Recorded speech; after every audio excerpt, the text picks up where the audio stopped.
lana minal muflihin. Rabbi shrah li sadri wa yassir li amri wa hlul 'uqdatam min lisani yafqahu qawli. Wa qalu subhanaka la ilma lana illa ma 'allamtana innaka antal alimul hakim.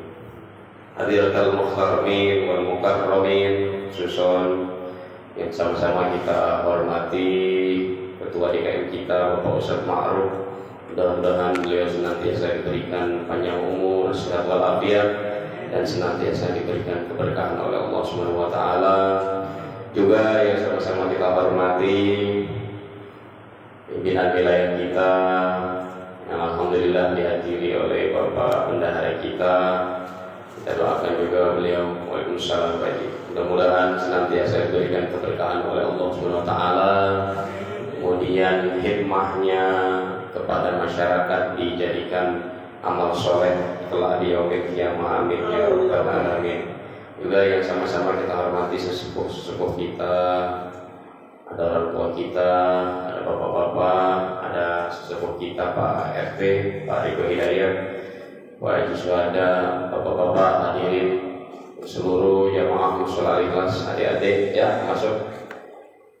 Alhamdulillah kita pada hari ini masih diberikan nikmat iman, nikmat Islam, nikmat panjang umur, nikmat sehat walafiat, dan nikmat kesempatan sehingga kita dapat bermuwajahah. Udah lama nggak ketemu di mushola pada maghrib ini ya. Mudah-mudahan ketemunya kita, liqo kita, duduknya kita di majelis ilmu ini menjadi tabungan kelak di yaumil akhir. Amin ya rabbal alamin. Shalawat dan salam tercurah kepada Nabi kita, Nabi besar Muhammad sallallahu alaihi wasallam, beserta para keluarga, para sahabatnya, hingga kita mudah-mudahan telah mendapatkan syafaatul uzmah di yaumil qiyamah. Amin ya rabbal alamin. Para saudara-saudaraku sekalian yang dirahmati oleh Allah, alhamdulillah hari ini kita kembali bersilaturahim. Rasanya ada sesuatu yang kok nggak ngaji. Nah, itu berarti tandanya di hati kita sudah ada bahasa kehidupan, Pak, kehidupan rohaniannya. Sebagaimana Rasulullah memberikan sabdanya kepada kita, ijlisu fi majlisir dzikri wa majlis ilmi yuhyil qalba binuri hidayah kama yuhyil ardo biwadilis sama. Orang-orang yang di hatinya dikasih rasa kerinduan dalam majelis ilmu, majelis zikir, itu hatinya yuhyil qalba, senantiasa dihidupkan binuril, dengan hidayah, dengan cahaya Allah. Kama yuhyil ardo, sebagaimana Allah menghidupkan ardo, bumi, biwadilis sama, dengan cucuran air hujan dari langit. Nah, berarti di kita, di hati kita ini sudah ada Pak, sedikit gerimis-gerimis dari langitnya. Karena benar kan itu? Iya, sudah lama kita nggak ini ya. Gitu. Jadi alhamdulillah, mudah-mudahan hati kita dijaga oleh Allah senantiasa istiqomah dalam menuntut ilmu. Baik, mari sebelum kita baca kitab rutin kita Riyadhus Shalihin, kita baca suratul Fatihah. Mudah-mudahan apa yang kita pelajari ini mudah-mudahan senantiasa menjadi manfaat bagi diri kita dan insya Allah menjadi keberkahan bagi hidup kita. Ala hadhihi niyah wa ala kulli niyatin shalihah wa ila hadratin Nabi Muhammad sallallahu alaihi wasallam, khususan ila Syekh Abi Zakaria Yahya bin Syaraf An-Nawawi. Allah Ta'ala yaghfir lahu wa yarhamhu wa nafa'ana bihi fid dini wad dunya wal akhirah wa min barakatihim wa asrarihim wa ululihim. Syaikhulillah lahumul Fatihah.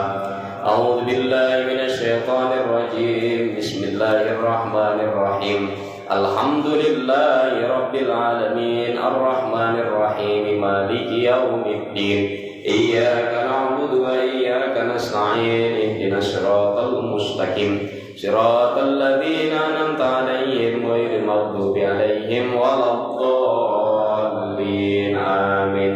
Sebelum kita baca kitab salawatan dengan tim Abdul, silakan. Salawatan dulu ya, 2-3 lagu dah.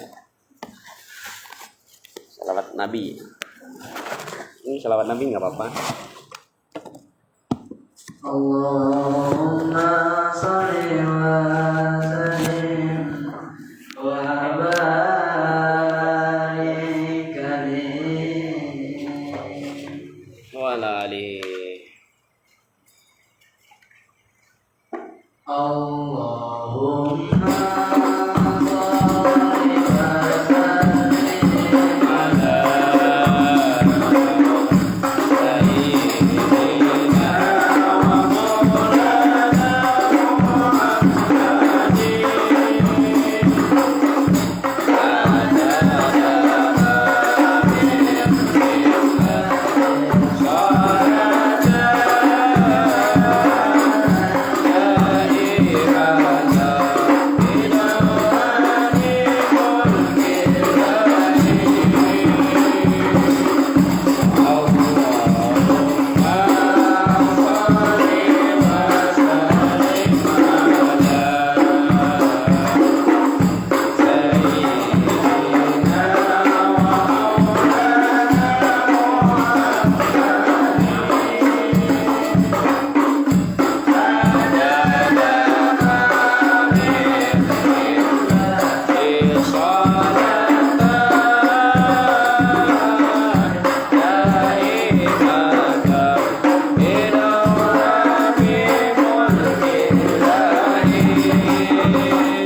Ngebit,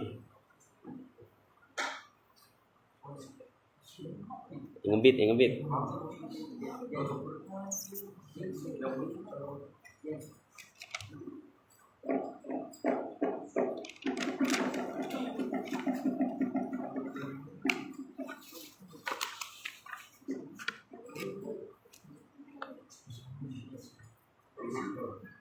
Ayo. Satu lagi, satu lagi.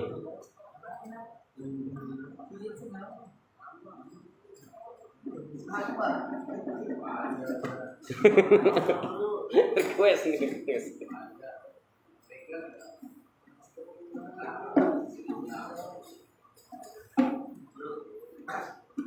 Allahumma sholli wa sallim ala sayyidina Muhammadin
ini berhubungan dengan hadis yang kita bahas nanti. Kenapa ulama pada masa itu menstrategi syiar Islamnya dulu pakai go, berlanjut pakai marawi, serbana, hadroh. Nah, nanti berlanjut dengan sesuai dengan hadis. Kita buka hadis atau kitab Riyadhus Shalihin kita bab ke-10 masih fil mubadarah alal khair, babul mubadarah alal khair ilal khairah wa khassi man tawajjah li khair, halaman 40 nih, satu lembar kalau ini fotokopian. Hadis kemarin sudah sampai hadis ke-5, khamis atau ke-91. Jadi kita 92. Jadi 91 itu hadis di mana Rasulullah memberikan pedangnya untuk Abu Dujana. Hadis ke as-sadis ke-6 atau 92. Bismillahirrahmanirrahim. Qala al-musannifi rahimahullahu ta'ala lil Abi Zakaria bin Syaraf an-Nawawi bisanadihi min kalamil mursalin Rasulullah Muhammad sallallahu alaihi wasallam fi kitab Riyadhus Shalihin babu al-mubadaratu ilal khairah. Hadis sadis, hadis ke-6, sadisul, hadis ke-6. An Zubair bin Adiyyin qala, dari tabi'in Zubair bin Adiyyin. Jadi masa tabi'in berarti masa setelah Khulafaur Rasyidin. Jadi masa Nabi kemudian masa Khulafaur Rasyidin itu disebut masa sahabat. Sahabat itu berarti orang yang masih menangi Nabi, masih ada nabinya, masih hidup. Tabi'in ini sudah tidak ada lagi nabi. Nah, jadi Khulafaur Rasyidin, Abu Bakar, Umar, Utsman, Ali sudah runtuh, bahkan Abu Bakar, Umar sudah wafat, Utsman juga sudah wafat, tinggal Ali. Kemudian pemerintahan baru yaitu Muawiyah atau Bani Umayyah. Nah, ini Zubair bin Adiyyin ini pada masa setelah khalifah yaitu masa Bani Umayyah. Qala, berkata, ataina Anas bin Malik. Nah, ketika sahabat Nabi Anas bin Malik yang saat Nabi masih hidup, Anas bin Malik ini masih kecil. Nah, sepantarannya Nabi itu ya Malik. Nah, Malik punya anak Anas. Nah, tapi Anas ini walaupun kecil dia masih memenangi Nabi, masih hidup Nabi, sehingga kata-kata Nabi dia ingat. Radhiyallahu anhu, semoga Allah meridai Anas bin Malik. Fasyaqauna ilaihi manal minal hajjaji. Faqala, ketika syakauna ilaihi, saya terheran-heran dengan kejadian manal qomil hajjaj. Sebenarnya apa peristiwa apa yang terjadi saat Hajjaj? Hajjaj itu seorang gubernur Irak ketika itu yang kejam, bahkan kalau dia tidak disetujui pemerintahannya, dia tega membunuh sesama muslim. Tidak hanya keluarganya, suami dipisahkan keluarganya, atau mungkin anak dipisahkan dari orang tuanya, tapi kepala dipisahkan dari badannya, Pak. Hajjaj ini, Pak. Namanya Hajjaj bin Yusuf dari Bani Umayyah ketika itu. Jadi kejam, zalim, anak-anak banyak dibunuh, jadi kejam. Faqala, kemudian Anas memberi nasihat kepada Zubair. Jadi ketika masa Zubair ini mendengar peristiwa di Irak, ya, wahai sahabat Anas, itu di Irak kok walaupun rajanya Islam kok kejam, banyak yang dibunuh, banyak yang dizolimi. Nah, maka Anas bilang, maka Zubair ini ngadu ke Anas. Faqala, kemudian Anas menyampaikan, isbiru, bersabarlah wahai Zubair bin Adiyyin, fa innahu la ya'ti zaman illa walladhi ba'dahu syarrun minhu. Karena tidak ada lagi suatu zaman yang akan datang illa walladhi ba'dahu syarrun. Setelah hajat itu tambah lagi keburukan-keburukan. Ba'dahu syarrun, syarrun itu keburukan-keburukan. Maka dalam surah Al-Bayyinah kan innalladzina kafaru min ahlil kitab wal musyrikin fi nari jahannam fiha syarrul bariyah, maka akan mendapat balasan yang buruk juga. Nah, ini buruk, syarrul itu artinya buruk. Hatta sampai talqau rabbakum, sampai kamu nanti menemui Rabbmu, sampai wafat maksudnya. Jadi pada masa Zubair bin Adiyyin sampai Zubair bin Adiyyin wafat ini, masa hajat ini masih terus berlanjut kekejamannya, sejarah Islamnya. Loh, kok Anas tahu? Nah, jawaban Anas, sami'tuhu min nabiyyikum sallallahu alaihi wasallam. Karena saya mendengar, sami'tuhu itu fi'il madhi itu berarti dulu. Karena dulu saya mendengar dari Rasulullah nyuruhnya isbiru. Sudah pernah dikabarin suatu saat ada peristiwa hajjah, Nabi memang muslim tapi semena-mena. Nah, benar. Nah, ini hajjah. Jadi dulu ketika masa Nabi bagus, masa sahabat Khalifah Rasyidin Abu Bakar, Umar, Utsman, Ali masih bagus.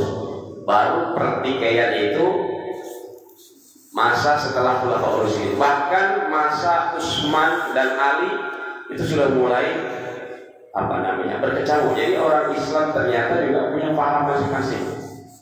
Nah, Utsman meninggal wafatnya dibunuh, sholat. Ali dibunuh juga. Bahkan cucu Rasulullah Hasan Husain yang satu diracun Hasan.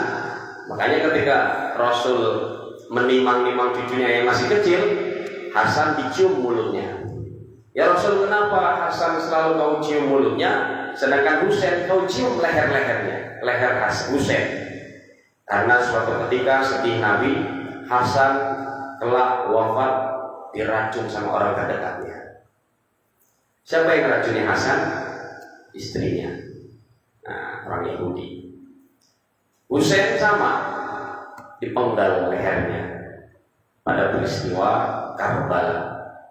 Nah, setelah itu berkecamuk sekali Islam itu. Makanya Islam itu dari zaman dulu ada yang merusak dari internal juga, ada yang merusak dari internal juga, ya. Makanya kuntum khairu ummatin wasaton, sebaik-baik umat Islam adalah wasaton. Apa itu wasaton? Menjadi tengah-tengahnya, tidak terlalu melenceng ke kiri, tidak terlalu melenceng ke kanan. Kalau kata Soekarno, kalau kata Gus Dur, kalau jadi orang Islam Indonesia, jadilah orang Indonesia, jangan jadi orang Islam luar Indonesia. Nah, kalau kata Gus Dur gitu, ya Abdurrahman Wahid, jangan bawa-bawa budaya luar memaksakan Islam Indonesia. Yang udah jadi Islam Indonesia, ya sarung, ya peci, ya. Kalau di sana nggak ada berarti sarung, nggak ada di Arab, adanya jubah. Nah, ini menjadikan pelajaran kita bahwa firqah Islam itu kelompok-kelompok Islam yang garis ekstrim, garis kiri, sangat kiri sekali, kemudian garis kanan yang merasa benar sendiri, Khawarij, Syiah, Sunni ada juga. Nah, jadi seperti itu, fanatik boleh tapi tidak ekstrim. Nah, begitu. Ini pelajaran ini hajjaj. Makanya Rasulullah suruh bilang apa? Isbiru. Wah, misalkan kita disesat-sesatin, di bid'ah-bid'ahin, udah isbiru. Nah, iman, sabar. Selama kita nggak melanggar sholatnya, misalkan subuh 2 rakaat jadi 3 rakaat, nah itu nggak usah. Selama kita nggak melanggar sholat isya 4 rakaat jadi 5 rakaat, udah itu. Gitu ya Pak saya. Makanya isbiru. Tapi kadang-kadang kita kemancing juga kadang-kadang.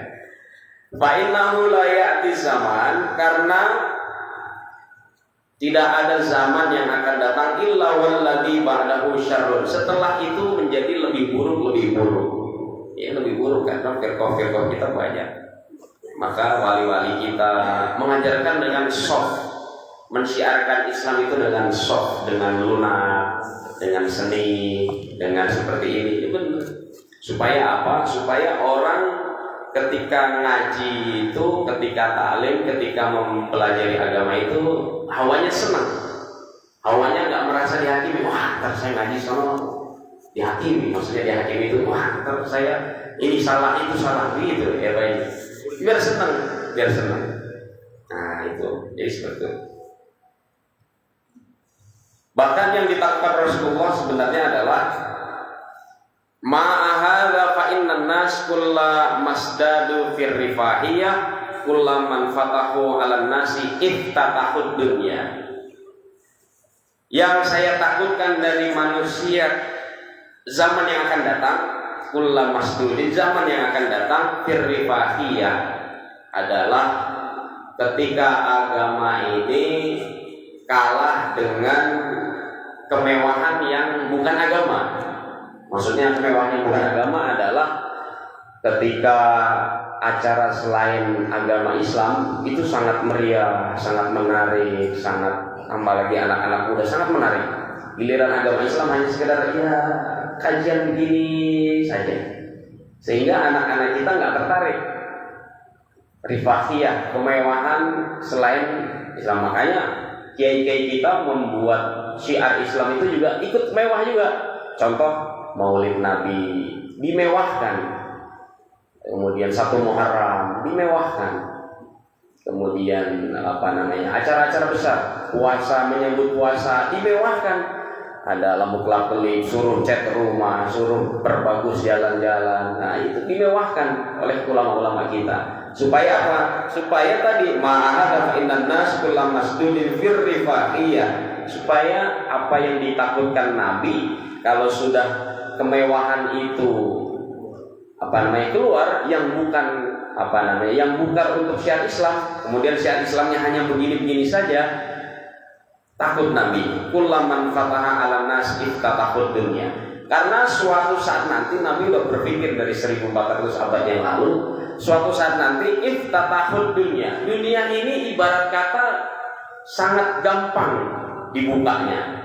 Maksudnya sangat gampang dibukanya adalah kita mau mencari yang negatif-negatif, gampang terbuka.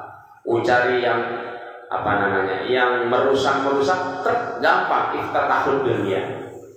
Makanya kita juga harus membuka juga tentang maulid, tentang kajian, tentang taklim, tentang Islam yang marak. Islam juga harus lebih kita buka lagi. Maksudnya tidak kaku, wah nggak boleh ini, nggak boleh itu. Nah itu Pak RT. Ini kajiannya kayaknya tinggi kayaknya. Ini sejarah kisahnya tinggi. Jadi hujjah. Kenapa? Karena inna rifahiyati hiya allati tudammirul insan. Karena sesungguhnya kemewahan yang bukan dari nilai-nilai Islam, tudammirul insan, akan merusak manusia. Merusak dari segi motivasi untuk belajar Islam, nggak mau. Makanya orang anak sekarang kayak Ustaz Hanan At-Taqi itu pintar sekali ya. Dia guide anak-anak muda, ya kan, yang bisa gitar, main gitar. Arahnya tapi ke arah supaya positif, syiar Islam. Ya, termasuk yang di Jawa Tengah, Jawa Timur banyak. Ya, fenomena-fenomena supaya apa? Senang dengan ajaran Islam dulu, senang dulu. Ya, kalau kita yang udah tua-tua mah, ya udah cukup pikir lain-lain ngomong aja dah. Tapi nggak boleh begitu, harus mikirin yang ini. Makanya Pak Ustadz Ma'ruf bikin hadro, bikin marawis, bikin anak-anak. Itu salah satunya itu menjaga supaya dia kemewahan dari handphone dia tidak terjerumus. Tetap oh iya, coba kalau nggak belajar hadroh nggak bakal dia lihat video-video tentang nasyid, sholawat, nggak bakal. Pasti ya game. Nah itu kemewahan. Nah itu makanya isbiru, hati-hati, bersabar. Dan ini sudah sudah dipikirkan oleh Nabi. Sami'tuhu min nabiyyikum. Hadis ke-7 As-Sabi. Kita lanjut. An Abi Hurairah radhiyallahu anna Rasulullah sallallahu alaihi wasallam qala. Dari Abi Hurairah radhiyallahu anna Rasulullah sallallahu alaihi wasallam, dari Rasulullah sallallahu alaihi wasallam qala, bersabda, badiru bil a'mal, bersegeralah dalam beramal.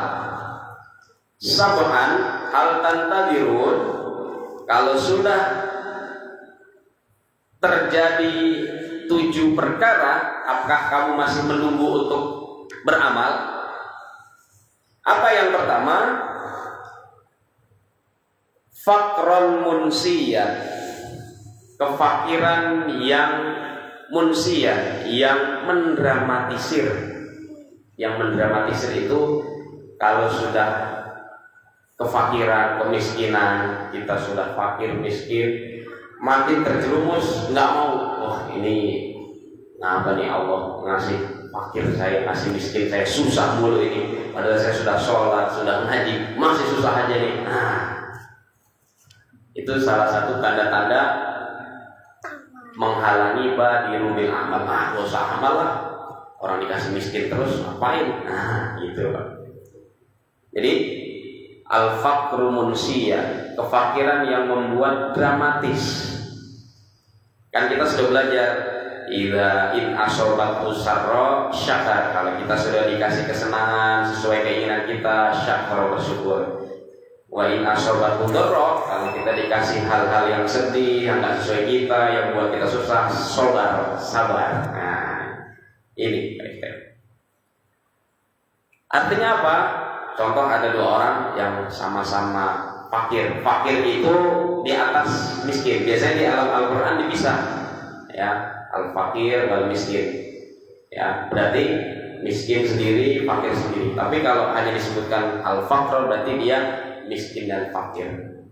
Miskin dan fakir itu ya lebih parah dari miskin. Kalau miskin masih ada makanan, masih bisa ini, bisa itu. Tapi kalau fakir udah lebih bawahnya lagi. Sehingga lupa dia tujuan hidup dia. Nah, ngapain ya kan? Ada 2 orang misalkan sama-sama miskin. Yang satu hatinya kembrungsung, apa itu kembrungsung ya? Nggak tenang, mau makan apa ini itu. Yang satu lagi sama-sama miskin, tapi dia tenang. Nah, ini tenang, hidup ini sudah ada yang ngatur. Udah nanti waktunya ngaji, lupa sedikit utangnya, ya kan? Tenang, habis itu balik ke rumah, ya nggak apa-apa, pusing lagi, namanya juga hidup. Kan begitu, dia, ya begitu, ya kan begitu. Ya, artinya life is choice, ya bahasa Inggrisnya. Ya, kehidupan itu bisa dipilih. Mau milih miskin tapi dramatis terus, ngeluh terus, apa milih? Ya sebenarnya sih enakan kaya ya, kaya tapi hadisnya begini. Tapi miskin adem, menikmati, kalau nggak seneng ya sabar, kalau lagi dikasih seneng ya bersyukur, nggak terlalu berlebihan ke atas, nggak terlalu mendramatisir berlebihan ke bawah. Nah, tetap beramal ya. Tentang fakir munsian nggak mau beramal, misalkan itu ada Pak Jenudin lagi nagih infak, rusak. Nah itu kalau nggak minimal ya 1.000, 2.000, 3.000 tetap. Nah, itu tetap harus beramal. Yang kedua, Augina mudghiyan. Nah ini kebalikannya. Tadi miskin, sekarang gina. Kaya yang melampaui batas. Nah, namanya manusia. Tapi padahal kalau miskin sebenarnya kita lebih terus ngingat ya. Ingat sama Allah. Kalau kaya belum tentu nih. Makanya Augina mudghiyan, kaya yang melampaui batas. Sebagaimana Fir'aun dia dikasih kekuasaan, kekayaan, melampaui batas. Ana rabbukumul a'la, saya lebih tinggi daripada Tuhan kamu itu. Nggak perlu begitu, udah punya ini, udah punya itu, udah punya ini, udah punya itu. Nah, melampaui batas. Tidak berpikir ketika nanti dia jatuh, jadi semena-mena. Nah, saya sombong, nggak apa-apa orang kaya ini. Nah, itu. Ketika jatuh, orang nggak mau deketin. Makanya kata Pak Yasmin itu dari standar-standar aja. Kayak Pak Ustaz Ma'ruf nih. Ustaz Ma'ruf tuh kalau mau beli mobil 1, 2, 3 bisa. Tapi beliau gina mutgian ya, beliau nggak mau melampaui batas. Lebih baik diamalin makan nih. Demlon misalkan gitu, itu amal gitu. Itu haji. Nah, jangan ya, itu kapan ntar ya. Augina mutgian. Kaya yang melampaui batas, pengen ini, pengen itu, melampaui batas. Ya. Yang ketiga, au maradon mufsidan, sakit yang membuat rusak. Maksudnya adalah tidak hanya sakit fisiknya, tapi sakit hatinya. Contoh, ini agak-agak masuk ke kita ini, mungkin ke diri saya atau ke bapak-bapak. Ketika dia rajin beramal, rajin beribadah, ada sesuatu di hatinya.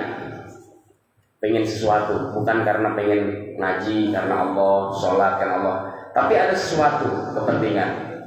Ketika mardhon mufsidan, ketika dia dikasih sakit, contoh sakit hati, kemudian membuat rusak dia, saya gara-gara di musola, gara-gara diomongin gini, males lah ya. Nah, sakit yang membuat rusak, yang tadinya dia udah bagus, ibadah di musola bareng, ngaji bareng di musola, kemudian ya pokoknya ke kita, ke saya pribadi, ke bapak-bapak. Ternyata gara sesuatu yang dia bikin sakit hatinya rusak. Nggak mau lagi ke situ. Nggak mau lagi ke situ. Ada si itu, ada si anu, ada si itu. Nggak jadi beramal kan. Jadi yang tadinya sudah bagus, punya amal ngaji, punya amal benerin speaker misalnya PRT, ternyata gara-gara sakit yang buat rusak, nggak mau lagi benerin speaker, apaan diomongin kemarin speaker nggak beres-beres teh, misalkan gitu, udah nggak mau lagi. Nah, itu putus ya itu. Jadi jangan sampai gara-gara sakit hati rusak semua amal-amal kita. Yang tadinya kita udah nabung amal, PRT sudah benerin mix, setiap kita rusak gara-gara hatinya sakit tadi. Yang kelima, au haraman muknidan, tua yang membuat pikun. Nah, mudah-mudahan kali ini tidak menjadikan kita pikun dalam ibadah. Kita sudah tua, di rumah dulu, jangan sampai. Justru harusnya semakin tua kita semakin mendekat. Yang bakal kita ini luar biasa ya. Jarang-jarang PT dikasih gitu banyak lingkungan kita yang tua. Tapi kita lihat kan mana yang dia didekatkan sama Allah, ke musola masjid, ke kita, ke silaturahim sama kita. Jarang-jarang. Haraman mufnidan. Kemudian, ini kalau sudah ini nggak bisa amal kita, putus semua. Au mautan mujhizan, kematian yang tidak disangka-sangka. Memang mati itu nggak disangka-sangka, PT. Ada tahu-tahu tidur, besoknya nggak bangun lagi, meninggal. Tapi yang sakit udah lama, udah parah, nggak mati-mati juga. Ada juga gitu. Kan nggak disangka-sangka orang. Orang mati itu nggak disangka-sangka. Ada yang lagi sholat, wafat dipanggil. Lagi ceramah, ntar dulu. Masih lama kali itu, masih lama. Itu Pak Redi. Di Banten itu baru berapa hari minggu yang lalu, kiai lagi ceramah wafat. Masya Allah itu ngeri-ngeri juga itu. Makanya kalau jadi orang baik jangan terlalu baik, PRT. Cepat dipanggilnya, ngeri. Nah itu. Awmatan mujhizan, mati yang tak disangka-sangka, PRT. Makanya segera beramal. Siapa tahu dengan ngaji, ternyata ngaji terakhir misal. Tapi jangan sampai lah panjang umur. Ngeri. Jangan ngeri. Ya memang sih pengen kalau meninggal wafatnya husnul khotimah dalam keadaan baik kan, dalam baik. Tapi kan jangan sekarang lah.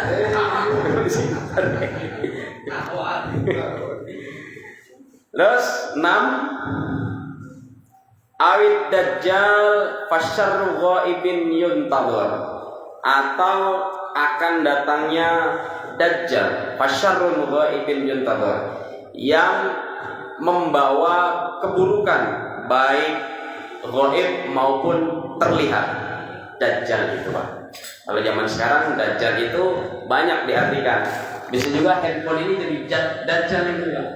Gara-gara handphone kita silaturahmi berkurang, gara-gara handphone mungkin nggak pernah baca Quran, sholat kita lalai, itu dajjal termasuk. Fasyarrul ghaibin yuntadhar, yang membawa keburukan baik gaib nggak terlihat, nggak berasa kita, yuntadhar, atau yang terlihat, Kalau dajjal yang hakiki nanti mungkin kita nggak mengalami mungkin karena masih jauh dajjal. Yang keenam itu. Dan yang terakhir, awis sa'atu fas-sa'ah adha wa amarrun, atau waktu yang sudah ditentukan oleh Allah, yaitu hari kiamat. As-sa'ah itu bisa diartikan waktu yang telah ditentukan, bisa diartikan kiamat. Adha amaron, yang terputus semua amaron, semua permasalahan, semua perkara. Mau dia amal, mau dia berbuat baik, berbuat jahat, putus ketika kiamat nanti. Rawahu Tirmizi, hadis ini diriwayatkan oleh Tirmizi, Imam Tirmizi, wa qala hadis hasan, dan hadis ini adalah hasan. Hasan itu berarti baik. Hasan itu baik. Makanya Rasulullah menyampaikan kepada kita, tetap beramal, badiru bil amal, tetap beramal. Jangan sampai kamu sudah menjadi miskin dan jadi dramatis mengeluh, kamu lupa beramal. Yang kedua, jangan sampai kekayaan kamu yang melampaui batas, lupa beramal. Jangan sampai rusak sakit, kemudian membuat kamu rusak, nggak mau beramal. Nah, ada kan ternyata ya? Tua yang membuat pikun. 5 kematian yang tak disangka-sangka. 6 dajjal, baik dajjal yang hakikian nanti suatu saat maupun dajjal yang sekarang, yang pengaruh jeleknya, buruknya terlihat oleh kita maupun tidak terlihat oleh kita, gaib. Yang terakhir adalah saat datangnya hari kiamat yang memutuskan semua urusan. Nah, itu ada 7 perkara yang jangan sampai kita tidak beramal. Makanya orang kalau beramal, Pak Ustaz Ma'ruf selalu sampaikan, laula akhartani ila ajalin qarib fa asaddaqu wa akum minas sholihin. Ya Allah, coba tahan dulu ajalku sedikit saja. Fa asaddaqu, saya ingin sedekah. Sedekah bisa berupa uang, sedekah bisa berupa tenaga, sedekah bisa berupa ilmu, sedekah bisa berupa apapun yang membuat manfaat buat orang lain. Fa'akum minas sholihin, supaya saya diakui termasuk orang-orang yang sholih. Nah, fa'akum minas sholihin. Ini kita cukupkan karena sudah azan. Mudah-mudahan bermanfaat dari 2 hadis ini.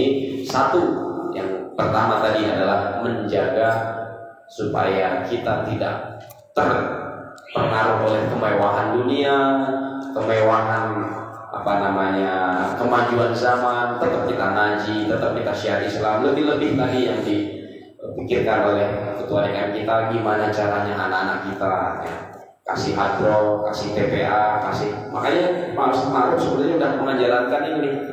Ketika anak kumpul Muharram Maulidan, bawa duit beliau. Ayo siapa yang bisa ini, kasih hadiah. Itu termasuk melawan kemewahan yang di sono. Kita bikin mewah juga, kita bikin tertarik juga, bikin tertarik. Anak yang bisa baca surat pendek, kasih hadiah ini, itu menjadi tertarik. Itu salah satu cara supaya kita tidak kalah dengan kemajuan kemewahan zaman. Nah, hadis yang kedua, tetap beramal baik dengan keuangan kita, mal, dengan tenaga kita, pikiran kita, lebih-lebih dengan doa kita. Mungkin itu yang disampaikan dari dua hadis tentang badir amal soleh ini. Mudah-mudahan bermanfaat kita. Yang salah, yang khilaf datangnya dari saya pribadi, yang benar, yang shadiq datangnya dari Allah dan Rasulullah. Kita tutup dengan istighfar dan doa kafaratul majelis. Astaghfirullahaladzim, astaghfirullahaladzim, astaghfirullahaladzim. Subhanakallahumma wa bihamdika asyhadu an la ilaha illa anta astaghfiruka wa atubu ilaik. Mohon maaf. Wassalamualaikum warahmatullahi wabarakatuh.